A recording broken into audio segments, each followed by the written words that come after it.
Game time, long ball time. How you doing, everybody? I'm Chet Coppock. Welcome to the Daily Coppock as we break down, we disseminate the games people play. Right now, it appears to me that Ben Roethlisberger, the Pittsburgh Steelers quarterback, is about one good week away from joining the Mickey Mouse Club.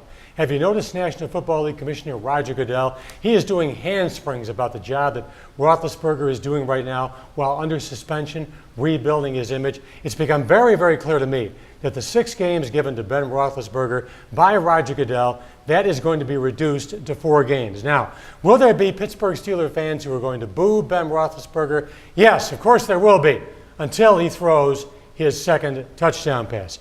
Meanwhile, imagine the profile this guy would have if he wasn't playing football down in Houston, Texas, the world capital of humidity. Andre Johnson, the Texans receiver, strikes gold. Signs a brand new contract, makes him the highest paid wide receiver in pro football. Hey, why not? The last 2 years, the guy has led the National Football League in receiving yardage again. Can you imagine Andre Johnson, if that cat played in New York, in Chicago? My gosh, he's even better than Devin Hester, for God's sakes. All right, the countdown continues toward college football 2010.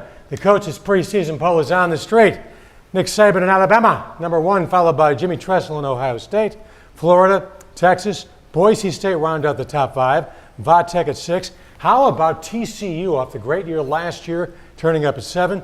Bob Stoops in Oklahoma. Nebraska and Iowa round out the top 10. Okay, now let your imagination wander. We go back to 1972. At that time, Chet Coppock is only 45 years of age. He is the national television voice of the roller derby for the Midwestern Pioneers, the New York Chiefs, and the San Francisco Bay Area Bombers for Jerry Seltzer. Putting on his best face and his best imitation of Walter Cronkite and Dan Rather, settle back and enjoy Coppock as he interviews the blonde Amazon, the incomparable Joni Weston, and Tonette, call me the bottomy, Catamus. Oh, certainly. All the way down the line, they have the depth.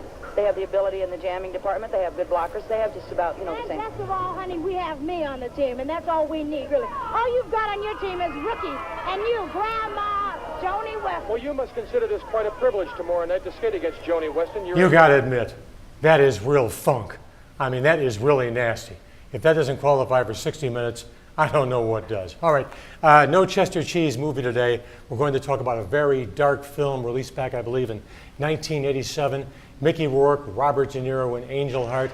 Mickey playing the role of a 50s Brooklyn gumshoe who was given the assignment by De Niro to locate a missing person. Ironically, that missing person just happens to be Mickey Rourke. Now, it's a very, very interesting film set in New Orleans, Louisiana, in which De Niro, playing the role of Louis P. Cypher, Lucifer, basically guards Mickey Rourke through, shall we say, a weird series of circumstances. This is a film you should rent. This is a film you should hop on Amazon and buy. Check it out, Bobby D. and Mickey Rourke. I know who I am. And you killed them. And you're trying to pin it on me. And I know who I am. If I had cloven hooves and a pointed tail, would you be more convinced? You're crazy.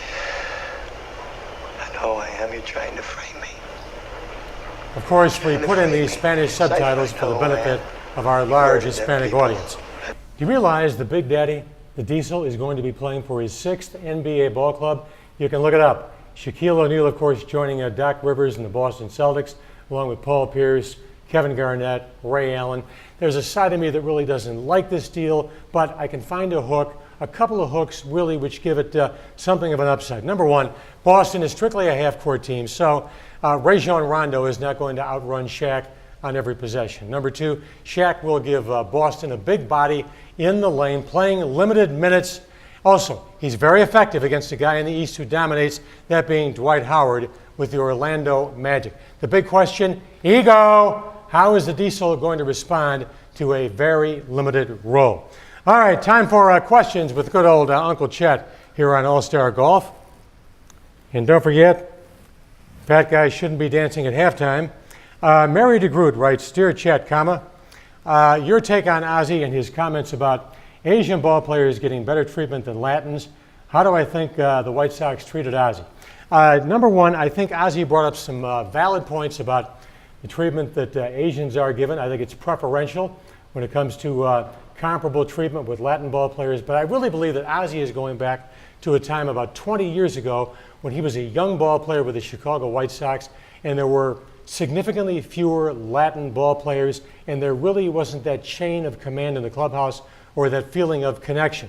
How did the White Sox handle Ozzie? In my opinion, they took a manager who won a World Series for them in 2005 and threw him completely under the proverbial bus. All right, Matt writes, should the Bears be comfortable with Caleb Haney as their backup quarterback to Jay Cutler? First of all, they shouldn't even be comfortable with Jay Cutler. He was picked off 26 times last year. But if the Bears have to go to Caleb Haney, they won't finish ahead of Naperville North this year in the National Football League North. Joel writes, are you sick of Brett Favre? I love Brett Favre, the competitor. I love Brett Favre, the guy throwing across the body. Brett Favre, the diva. I'm a little bit tired of Brett Favre. Also, I can live without the Levi's commercials. Josh Norman, should Joe Girardi manage the Cubs? Josh, I see a dogfight coming up.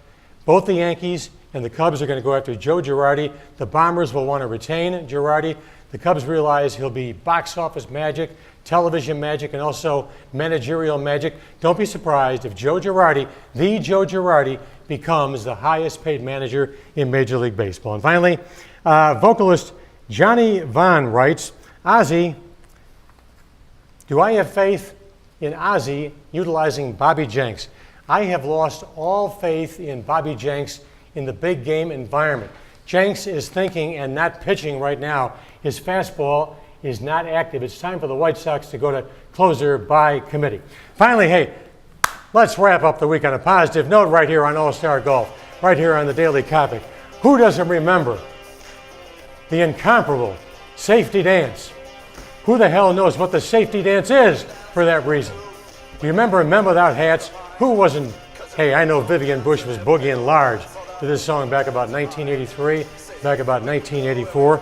And by the way, on this date, in 1965, the Beatles, nearing the era of Sgt. Pepper and Magical Mystery Tour, released the album Help. Do not ever make a comparison between the album Help and the album Men Without Hats. Hey, now don't forget, check us out daily on Facebook. Let us know what you think of the Daily Coppock. We want your comments, pro or con. Have yourself a marvelous weekend. Until Monday, peace, love, and soul. Hey, look at Chris Shaw, man, he's dancing on the ceiling. We